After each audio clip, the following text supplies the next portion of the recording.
Ernest cowers in fear before the 12-year-old. 'Tis the night of Vilnor.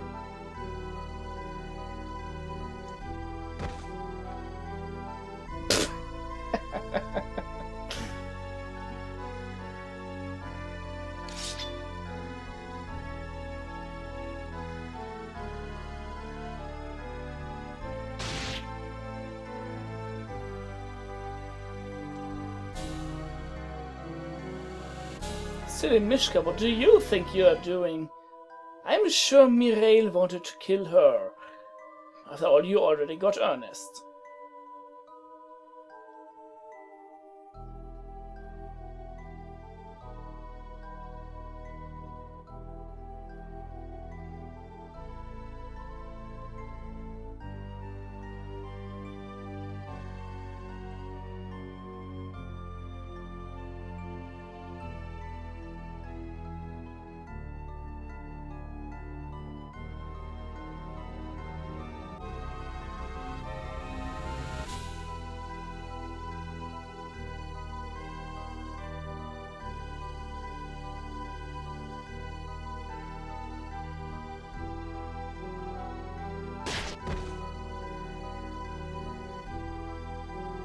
And they die.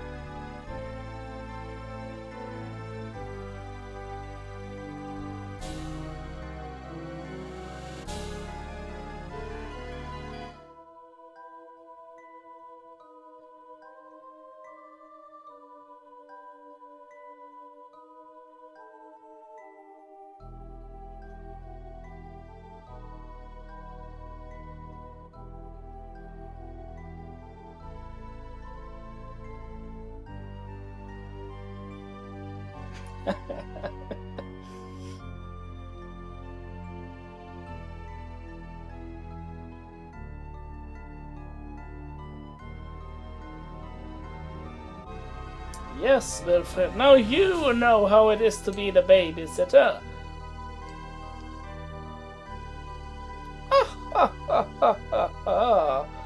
Maybe you can hire Grendel to do it for you, though. Oh, hey, Hugo, what of the annihilation of the rebel serfs?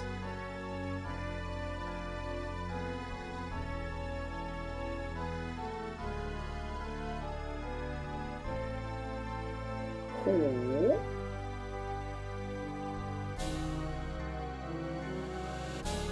Interesting how everyone knows everyone in this game. Welp.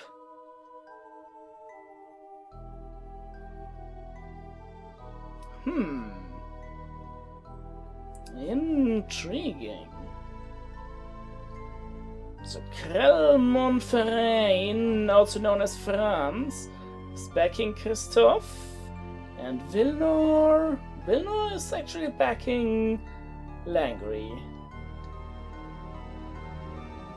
Huh.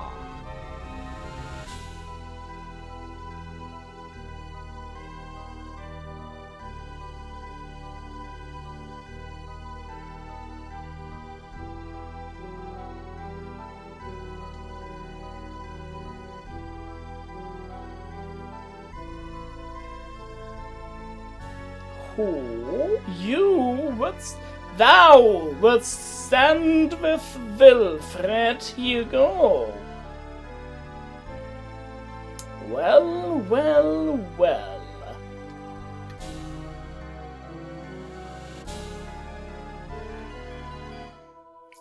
But yeah, in this particular chapter 2, we actually get 3 party members. Yay! And one of them is even a Lancer, which is really nice.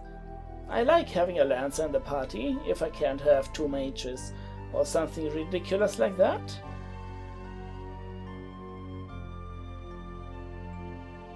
Well, let me introduce you. Hugo, this is General Hugo of the Mercenaries. General Hugo of the Mercenaries, this is Hugo. And other bad jokes. Huh.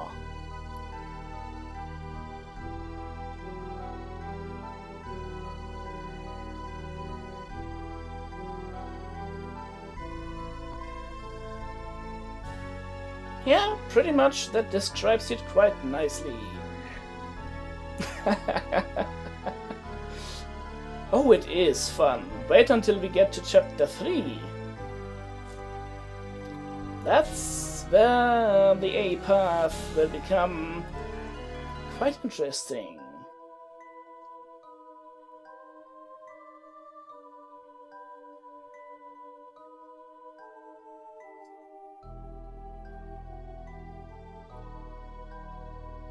Oh. So Hugo wants to follow me in order to die, because he's seen the madness in my eyes. Sure, let's roll with that.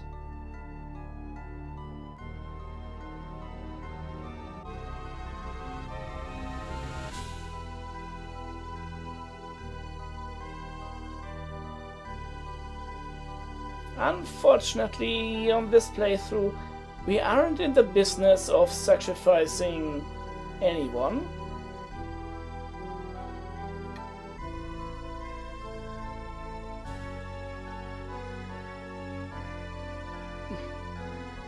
Maiden. Right.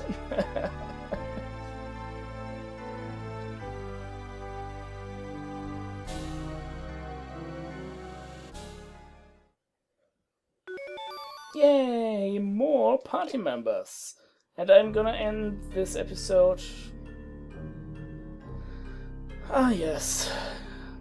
Of course. Well, that answers another question I've had. Whether or not to cut this particular recording in half and make 2 episodes out of it. Because, well,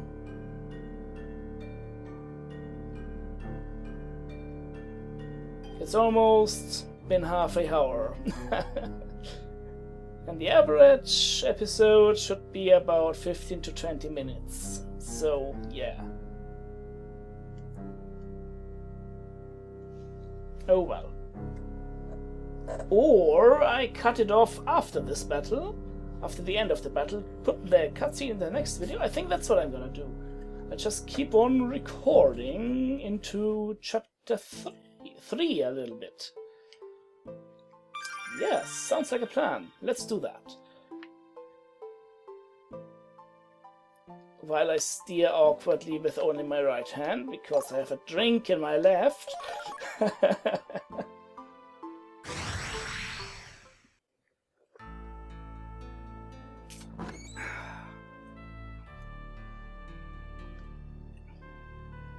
Sup, Tilter? How's it going?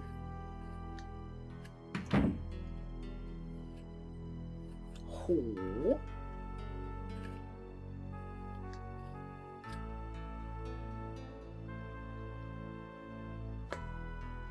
No, of course she doesn't. That's why she calls you Theodore. Also, don't mind my chair. It likes squeaking. Like the love bed of I don't know, on a honeymoon. Haha! Excuse me.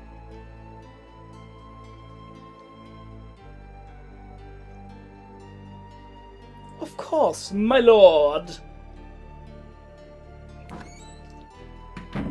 Oh man, Tilte, you should man up sometimes. I'm sure Ansel can give you a few pointers. Next time we meet, you'll be better.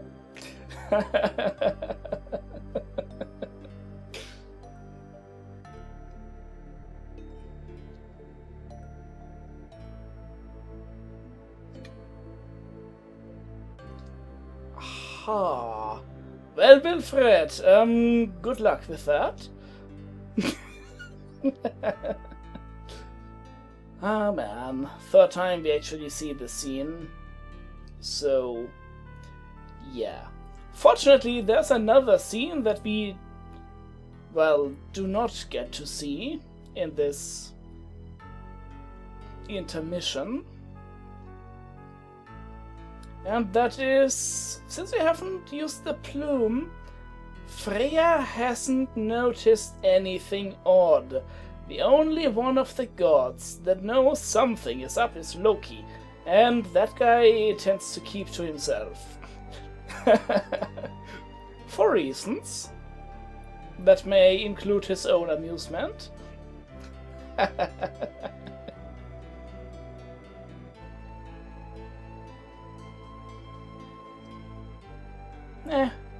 Nah.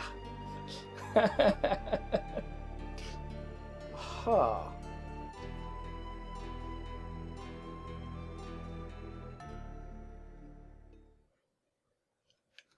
That ends the chapter. No scene in Asgard. Quickly gonna save. Because Saber's gonna save. And stuff. Chapter 3, the bitter end. Oh man, I wonder what kind of mage we'll run into this time. On the C path, we met Rosea. On the B path, we met her adversary, Lise. But this time around, it was only a battle between those two.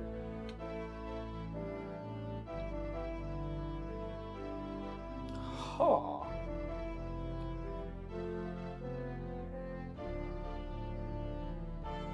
An alliance between Rosea and Royenburg.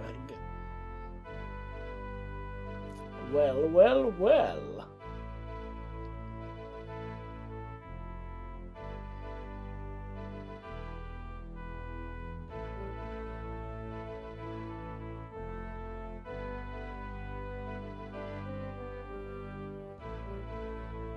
Yeah, we already know whose fault that is.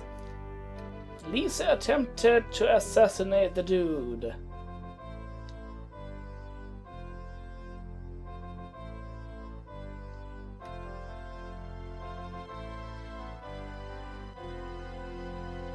Huh. Well, Royenburg, are you gonna succeed in that?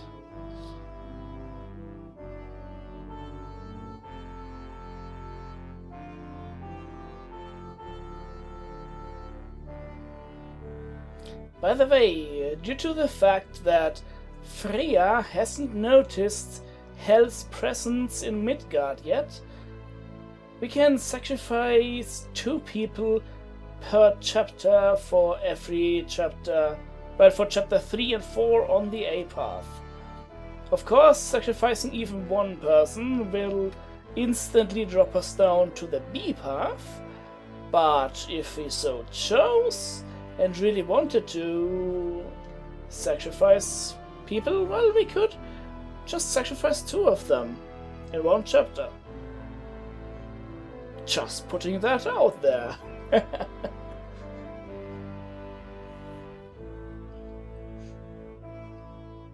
And of course, in the final chapter, chapter 5, you can pretty much sacrifice as many as you want anyway.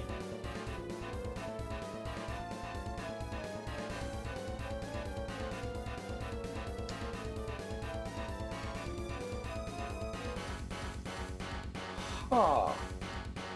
Well, that sounds kinda dumb. Oh! Frigging Wichita comes to our help.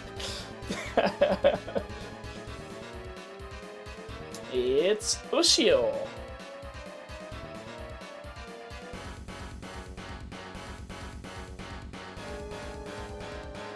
Huh. Well, a new ally has presented himself, I guess.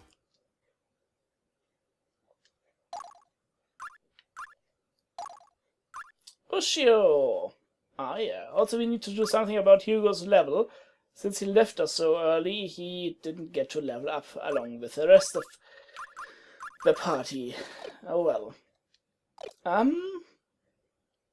One of these episodes is gonna be really freaking short. So let's at least have a look at... No. Ushio and Hugo's profiles. Once a commanding officer in Vilnor's military, Hugo suffered near-fatal wounds during a battle when the host he led was sabotaged from within. Miraculously, his body recovered, but his spirit was later broken when it was revealed the traitor was none other than his very own son. Despair and depression drove Hugo from the military to search for an early grave, and he soon took up work as a mercenary. Haunted by his past, he sees the face of his son in a boy of the same age. That would be Willy, I guess. Oh. Ushio, native of a distant land, who washed ashore on Anatolian soil, because the Yamato hadn't actually been discovered yet. So basically, the rest of the world at this point didn't know about Japan. In the Valkyrie profile lands, that is. So yeah, at the time of the original Valkyrie profile, Yamato was well known. There was a freaking Yamatonian restaurant in one of the places that played a relatively important role in some point or the other. A native of a distant land who washed ashore on Anatolian soil as a child after his ship was lost to a storm at sea. Since when did Anatolia have anything remotely akin to a beach? I see none of that on the world map that we have in this game. Let's just pretend it's true. There he was rescued by the court Archimagus Sener, who had merely gone to survey the area. Sener, court Archimagus. We've heard that name before, I believe. Relations did not at the time exist between Anatolia and the Yamato, and so there was no way to return Ushio to his homeland. Sir Sener successfully convinced all involved that the boy's welfare would best be served if he himself were to raise him, and so it came to pass. On reaching his 15th year, per Yamato tradition, Ushio left Sir Sener's sword to set forth on his sword walk. That was 4 years ago. And now he's the only freaking samurai in the game, and the only one who can equip these samurai things, except he won't let us, because of course not. And he doesn't have a special attack yet, so I'm gonna use Mishka for this battle. And then never again. I don't know. Here I have the Aritaris, because why the heck not? Really. And a power bangle for good measure.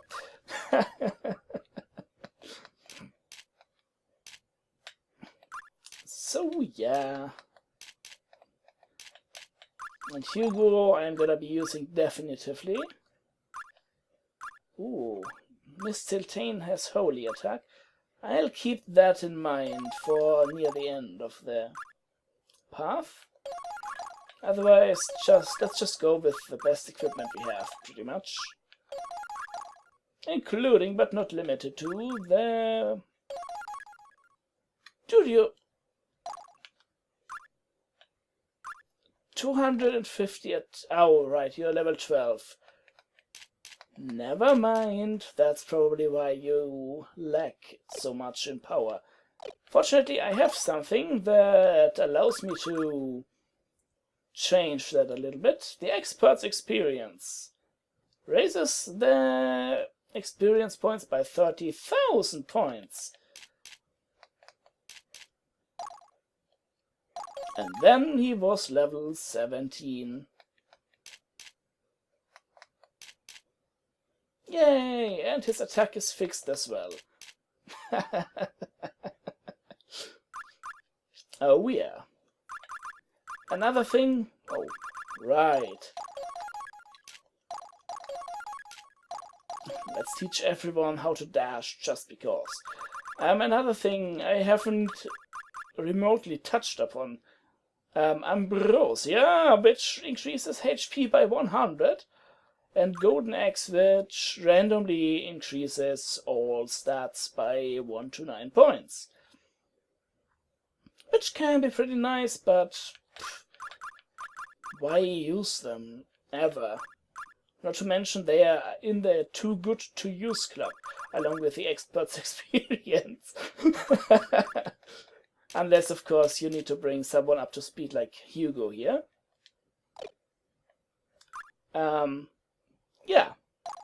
I have equipped Hugo, I have equipped this guy with something nice.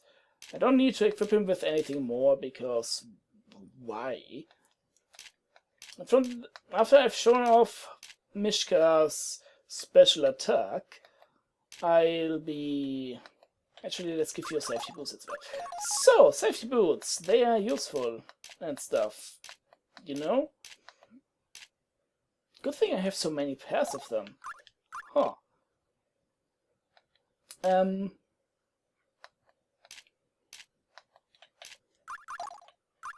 There's something I wanted to say. Let's see if I can remember. Yeah, yes, after I've shown off this Mishka special attack, I'm gonna replace him with Hugo for pretty much the remainder of,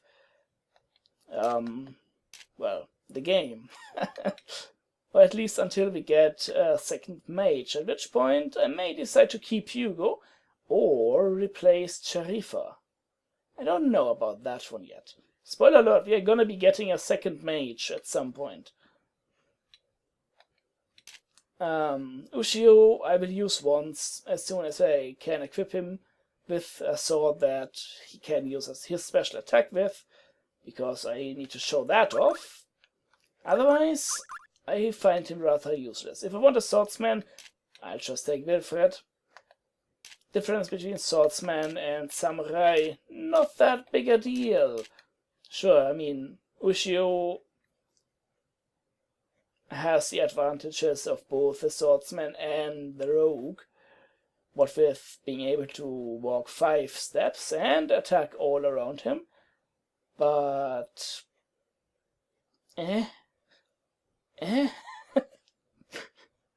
Why do I care, really? I have Hönir's Arc. That's usually good enough. Oh well. Either way, we'll do this battle at Marquette Martey next time on Let's Play Valkyrie Profile Covenant of the Plume. I hope you enjoyed, well, the last episode and this episode of this Let's Play. This is Legion, and fare thee well.